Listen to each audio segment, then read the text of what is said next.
आज के वीडियो में हम आपको सुपरपोजिशन थ्योरम बताने वाले हैं। तो सुपरपोजिशन थ्योरम के स्टेटमेंट को समझने के लिए आप इससे पहले इस पे एक क्वेश्चन हम करते हैं, उसके बाद आपको जो है स्टेटमेंट को क्लैरिफाई करते हैं।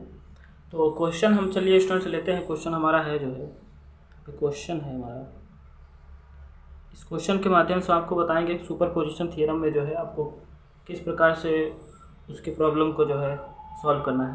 तो यहाँ पर लिखते हैं फाइंड द करेंट, यहाँ पर लिखते हैं find the current I for the circuit shown by using the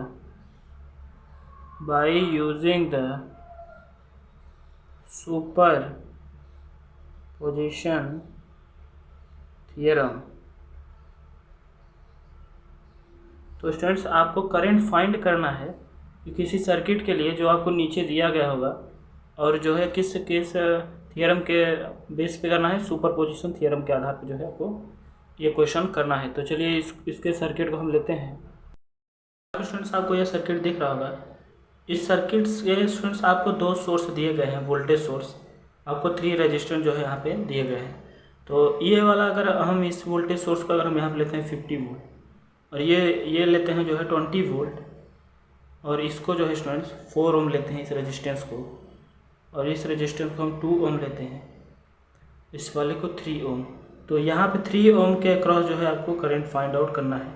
तो चलिए अब इस क्वेश्चन को देखते हैं, इसको हम स्टेप वाइज सॉल्व करते हैं। तो स्टेप नंबर 1 में स्टूडेंट जो है हम पहले जो है ये 50 वोल्ट रेजिस्टेंस को कंसिडर करेंगे, और 20 वोल्ट रेजिस्टेंस जो है इसको शॉर्ट सर्किट करेंगे, इसको जो है हटाएंगे, शॉर्ट सर्किट करेंगे।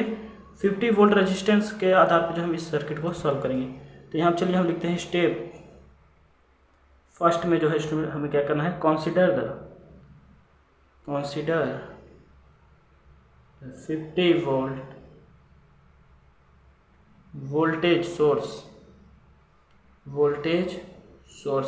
अगर हम 50 वोल्ट वोल्टेज सोर्स जो है कंसीडर करके करते हैं, यहाँ पर आपको जो है सर्किट इस फॉर्म में देखने को मिलेगा। जो है आपको अगर 20 वोल्ट अगर आप शॉर्ट सर्किट करते हैं तो आपको ये जो है ऐसा सर्किट आपको देखने को मिलेगा। तो इस सर्किट में स्टूडेंट्स आप देख रहे होंगे कि ये जो 2 ओम है और 3 ओम है, ये दोनों क्या है, एक दूसरे के पैरेलल में। अगर आप इसको सॉल्व करते हैं तो आपको देखने को मिलेगा, आपको ये सर्किट जो है इस प्रकार से स्टूडेंट जो है, अगर आप इन दोनों को सॉल्व करते हैं, तो अगर आप सॉल्व करेंगे तो आपको ये स्टूडेंट्स अगर आप इसको सॉल्व करेंगे तो आपको ये 1.2 ओम मिलने वाला है। आप इसको सॉल्व कीजिएगा, 1.2 ओम मिलने वाला है, और ये जो है स्टूडेंट्स 4 ओम आपको दिया गया था। 50 वोल्ट इसका वोल्टेज सोर्स था।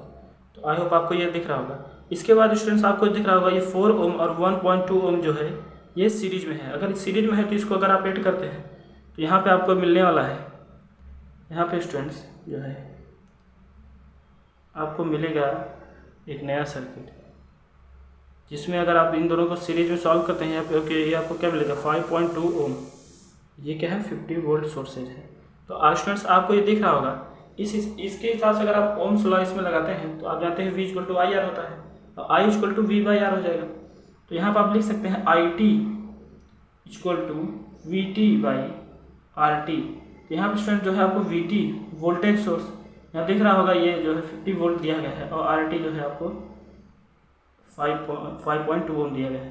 तो अगर आप इसको जो है 50/5.2 लेते हैं, यहाँ से स्टूडेंट्स आपको मिलेगा 9.615 एम्पियर। यहाँ पर IT जो है, IT की वैल्यू स्टूडेंट्स आपको क्या मिली, 9.615 एम्पियर। आई होप आपको IT की वैल्यू दिख रही होगी। तो आपको इतना समझ में आएगा कि IT की वैल्यू कैसे हमें लानी है। इसके बाद स्टूडेंट जो है हमें करंट डिवीजन रूल का जो है प्रयोग करना है। तो करंट डिवीजन रूल स्टूडेंट समझने के लिए उसका नाम ही है करंट डिवीजन रूल। तो उसमें जो है आपको पहले करंट को डिवाइड करना होगा, उसके बाद उसके रूल को लगाना रहता है। पहले आप उसको करंट को डिवाइड करेंगे। तो इस सर्किट में जो है अगर मान लीजिए करंट I यहाँ फ्लो कर रहा है, यहाँ पे करंट I है, और ये इसमें इस वाले ब्रांच में गया तो क्या I2 हो जाएगा, और यहाँ पे आया तो क्या हो जाएगा I1। मान लीजिए I1 हो गया, तो I करंट जो है इस जंक्शन पे दो पॉइंट में डिवाइड हो गया। एक है आपका I2 और एक है आपका I1। आई होप आपको दिख रहा होगा। तो स्टूडेंट्स जो है यहाँ पे चलिए इसके आगे हम देखते हैं। आप जानते हैं कि जो है current division rule by the, आप लिखेंगे बाय द CDR, मतलब करेंट डिवीजन रूल के आधार पर हम इसके फार्मूले को जानते हैं स्टूडेंट। यहाँ पे इसके फार्मूले लिखते हैं। इसका फार्मूला जानते हैं I x into resistance of opposite branch, या रजिस्टेंस ऑफ अपोजिट ब्रांच लिखते हैं, resistance of opposite branch upon, एक बार और यहाँ पे लिखेंगे resistance of opposite branch plus resistance of current branch. यहाँ पे लिखेंगे रजिस्टेंस ऑफ करेंट ब्रांच। ये रजिस्टेंस ऑफ अपोजिट ब्रांच का मतलब क्या है और रजिस्टेंस ऑफ करेंट ब्रांच का मतलब क्या है, क्योंकि IT की वैल्यू हमने यहाँ निकाले तो IT की वैल्यू आप रख लेंगे। IX की वैल्यू ये हो जाएगी आपकी I1 ही हम निकालने वाले हैं यहाँ पे। तो यहाँ पे स्टूडेंट जो है आप resistance of the opposite branch का मतलब क्या है, अगर ये करंट जो है डिवाइड होता है दो पार्ट्स में, I2 और I1 में, तो अगर हम I1 निकालते हैं तो इस I1 के लिए अपोजिट ब्रांच जो है स्टूडेंट्स ये I2 वाला, ये जो 2 ओम है ये आपका अपोजिट ब्रांच हो जाएगा।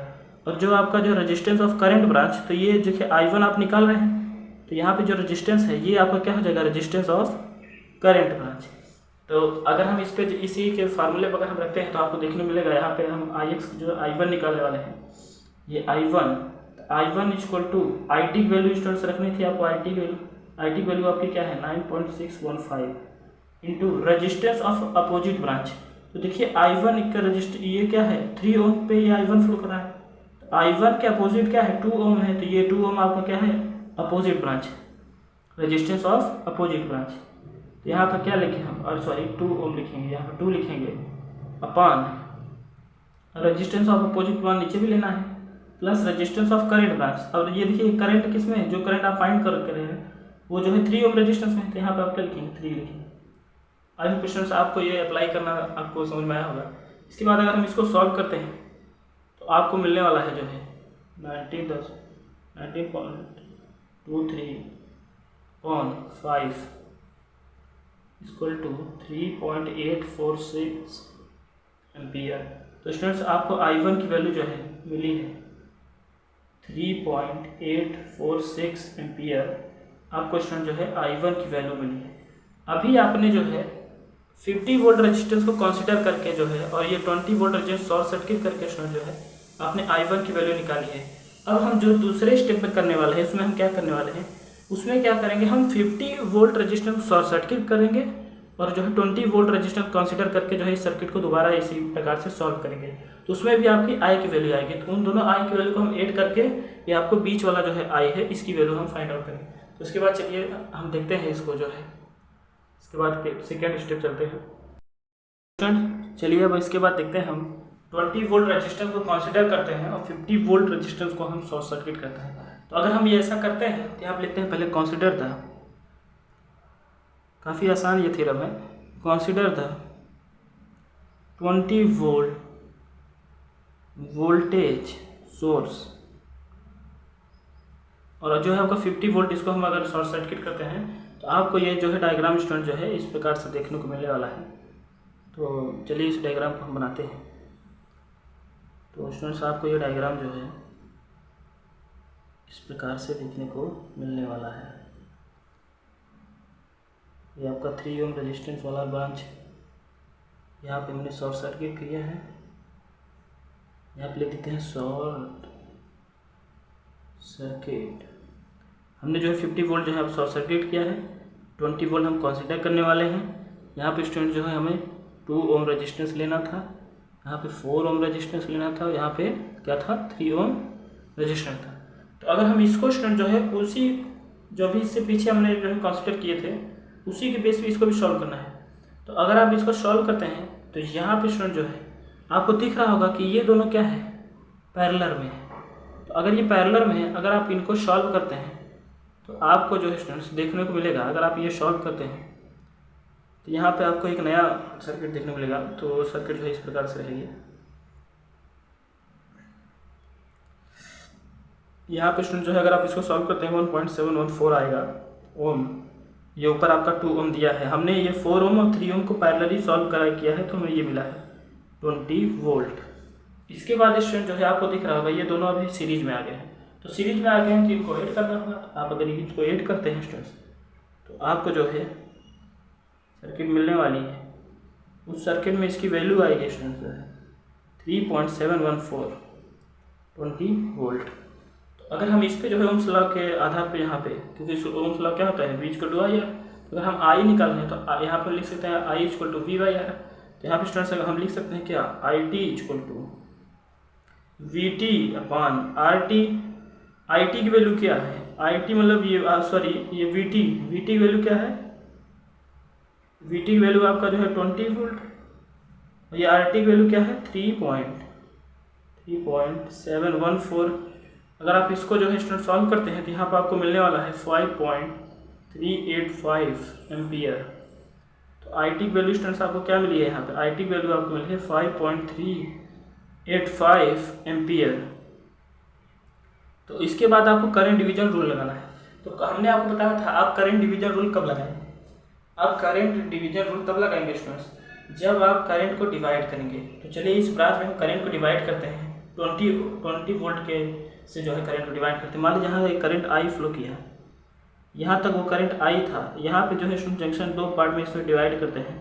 तो मान लीजिए यहाँ पे ये करंट I2 हो गया, I2 यहाँ पे इस रास्ते से गया और I2 जो है आपका I1 आपका जो है इस रास्ते से गया। तो आपको जो ये वाला करंट फाइंड करना था I2 ये 3 ओम के क्रॉस में। तो अगर आप इस I2 पे लेते हैं स्टूडेंट्स, अगर आप इस I2 को लेते हैं तो आपके लिए अपोजिट ब्रांच क्या हो जाएगी, आपके लिए अपोजिट ब्रांच हो जाएगी ये 4 ओम आपके लिए अपोजिट ब्रांच हो जाएगी। तो चलिए इसके फार्मूले पहले हम लिख देते हैं, क्योंकि इसके बाय जो करंट डिवीजन रूल के फार्मूले को आपको याद करना काफ़ी इंपॉर्टेंट है। यहाँ पर लिख दिए बाय द CDR मतलब करंट डिवीजन रूल के आधार पे हम यहाँ पर लिख सकते हैं IX equal to IT into resistance of, ध्यान दीजिए इसको, resistance of opposite branch, resistance of opposite branch upon, एक बार और यहाँ पे लिखेंगे रेजिस्टेंस ऑफ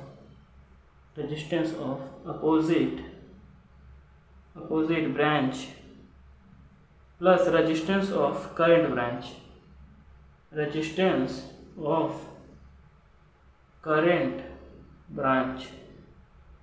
तो आपको स्टूडेंट्स ये दिख रहा होगा। तो IT की वैल्यू हमने यहाँ पे फाइंड आउट की है 5.385 में भी है। यहाँ पे आपको जो है IT की वैल्यू हम तो जानते हैं, रेजिस्टेंस ऑफ अपोजिट ब्रांच आपको दिख रहा है क्योंकि हमें ये I2 वैल्यू निकाली है। तो रेजिस्टेंस ऑफ अपोजिट ब्रांच ये आपका 4 ओम हो जाएगा और रेजिस्टेंस ऑफ करंट ब्रांच जो है आपका 3 ओम हो जाएगा। यहाँ पर हम लिख सकते हैं I2 की वैल्यू हम निकाल रहे हैं तो I2 equal to resistance of ये IT की वैल्यू क्या आई है 5.385 into resistance of opposite branch क्या है 4 ओम है upon resistance of opposite branch फिर 4 ओम आएगा plus resistance of current branch, यहाँ क्या करंट ब्रांच क्या है 3 ओम है, यहाँ पर आप 3 ओम लिखेंगे। अगर आप इसको जो है स्टूडेंट्स इसको जो है अगर आप सॉल्व करते हैं आपको क्या देखने को मिलेगा, आपको देखने को मिलने वाला है I2 की वैल्यू क्या आने वाली है 21.54 अपॉन 7। अगर आप इसको सॉल्व करते हैं तो यहाँ पर आपको मिलने वाली है 3.077 एम्पियर। ये स्टूडेंट जो है आपको I2 की वैल्यू निकलने वाली है। तो इसी सर्किट में हमने आपको जो है इसी 3 ओम के अक्रॉस जो है I1 की वैल्यू भी निकाली, I2 की वैल्यू भी निकाली। तो हम यहाँ पे लिख सकते हैं, हम यहाँ पे स्टूडेंट जो है लिख सकते हैं, यहाँ पे लिख सकते हैं कि यहाँ पे I1 आपको I आपको क्वेश्चन में दिया था 3 ओम के, यहाँ पे हमने आपको पहले क्वेश्चन में दिखाया था कि I की वैल्यू यहाँ पे लिख करनी है। तो ये I की वैल्यू आप निकालने के लिए आपने दो वैल्यू निकाली है क्या I1 प्लस I2। तो अगर इन दोनों वैल्यू को हम ऐड करते हैं तब आपका जो है स्टूडेंट जो है आपकी I की वैल्यू निकल के आएगी। तो आपका जो I1 की वैल्यू निकल के आई थी, तो आपके I1 की वैल्यू निकल के आई थी वो क्या निकल के आई थी 3.846 प्लस यहाँ पर हमने I2 की वैल्यू क्या निकाली है 3.077 इक्वल टू I। तो यहाँ पर I की वैल्यू क्या निकल के आने वाली, I की वैल्यू आपको निकल के आने वाली 6.923 एम्पियर। तो स्टूडेंट्स आपको ये दिख रहा होगा कि ये दोनों करंट जो है ये डाउनवर्ड्स थे, क्योंकि ये जो है यहाँ पे इसलिए इस डायरेक्शन में आपका आई की वैल्यू निकालनी थी। तो आई होप आप समझ रहे होंगे कि इस क्वेश्चन को हमने किस प्रकार से जो है सॉल्व किया है। तो चलिए एक बार हम आपको इसको रिपीट कर देते हैं। आई होप आपको ये दिख रहा होगा। इस क्वेश्चन में क्या पूछा था, इस क्वेश्चन पूछा था find the current I for a circuit shown by using the superposition theorem. इस सर्किट को आपको ये सर्किट दिख रहा होगा, तो आपको ये करंट निकाला था आई की वैल्यू। तो हमने इसमें क्या किया, हमने पहले आपको ये किया कि यहाँ पे आपको इस सर्किट में आपको 2 सोर्स दिए रहेंगे सुपरपोजिशन के क्वेश्चन में, और जो है आपको करंट भी जो है फाइंड करने के लिए दिया है। तो इस सोर्स को जो है पहले आपको एक सोर्स को कंसीडर करना है, तो दूसरे को शॉर्ट सर्किट करना है। तो हमने स्टेप फर्स्ट में आपको दिखाया था कि हमने अगर ये 50 वोल्ट को अगर हम कंसीडर कर रहे हैं तो 20 वोल्ट हमने यहाँ पे शॉर्ट सर्किट किया था। तो फिर हमने इस क्वेश्चन को सॉल्व किया था बाय ऐसे यहाँ पे आई टी की वैल्यू निकाल के, उसके बाद by the CDR current division rule हमने आपको भी बताया कैसे इसको अप्लाई करना है, आप इसके फार्मूले भी लिखे हैं। तो वहाँ से हमने I1 की वैल्यू निकाली जो कि इसी 3 ओम के अक्रॉस थी।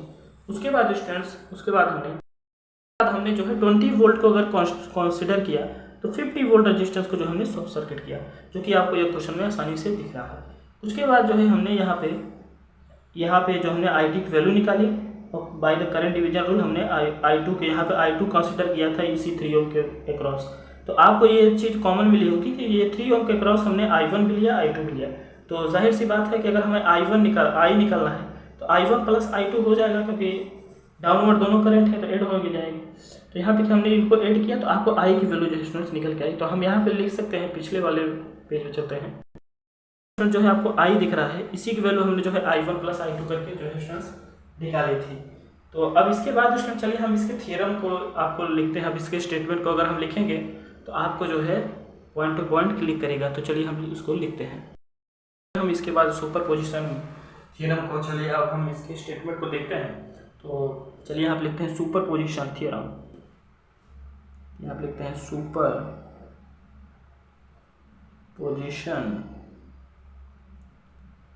थ्योरम। तो हम इसके स्टेटमेंट क्या लिख सकते हैं, हम इसके स्टेटमेंट में लिख सकते हैं students according to this theorem, मतलब इस थ्योरम के आधार पर हम यहाँ लिख सकते हैं अकॉर्डिंग टू दिस थ्योरम। इस थ्योरम के आधार पर if there are the number of voltage, अगर आपको जो है नंबर ऑफ वोल्टेज दिए गए हैं, इफ यदि देयर आर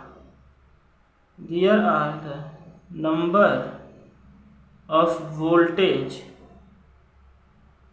सोर्स भी लिख सकते, वोल्टेज और करंट, आपको नंबर ऑफ वोल्टेज और करंट स्टूडेंट जो है अगर दिया है, current source acting simultaneously in a network, acting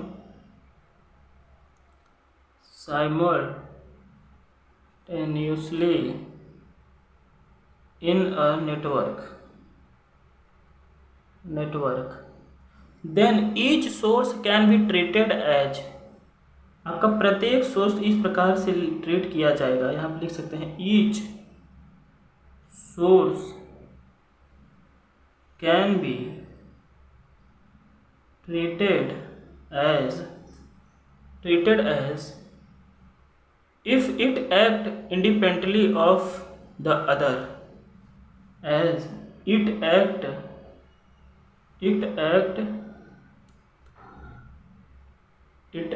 independently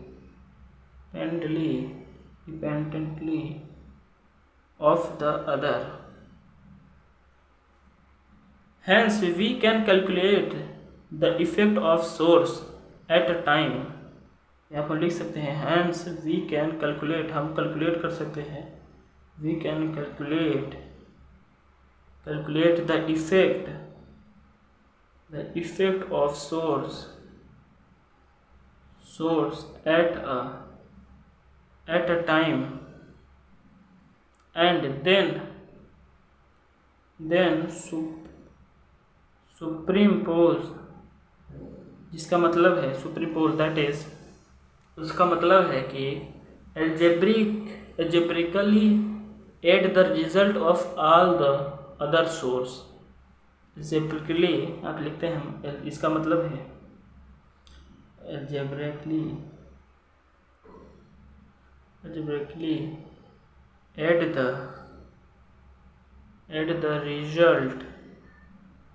result of all the other source। ये तो स्टूडेंट्स इसका स्टेटमेंट था। आपको अगर जो है सुपर पोजिशन थियरम दिया है, अगर आपको क्वेश्चन दिया है तो उसमें आपको अगर दो वोल्टेज सोर्स दिए हैं, पहले आपको क्या करना है, पहले आपको ये करना है कि पहले वोल्टेज सोर्स को अगर आप ले रहे हैं तो दूसरे वोल्टेज सोर्स को जो है शॉर्ट सर्किट करके उससे जो है उसकी आई की वैल्यू जो है फाइंड आउट करनी है। उसके बाद जो है हम उसको सेकेंड वाले वोल्टेज सोर्स को लेके पहले वाले वोल्टेज सोर्स को शॉर्ट सर्किट करना है, उसे फर्दर सॉल्व करना है। आई होप आपको ये जो है सुपर पोजिशन थियरम समझ में आया होगा। तो स्टूडेंट्स इस क्वेश्चन के आधार पे हमने जो है आपको सुपर पोजिशन थियरम जो है समझाने की कोशिश की है। तो आई होप आपको ये इस क्वेश्चन जो है समझ में आया होगा। अगर आपको समझ में आया है तो चलिए इस वीडियो को लाइक करिए। चलिए, थैंक यू।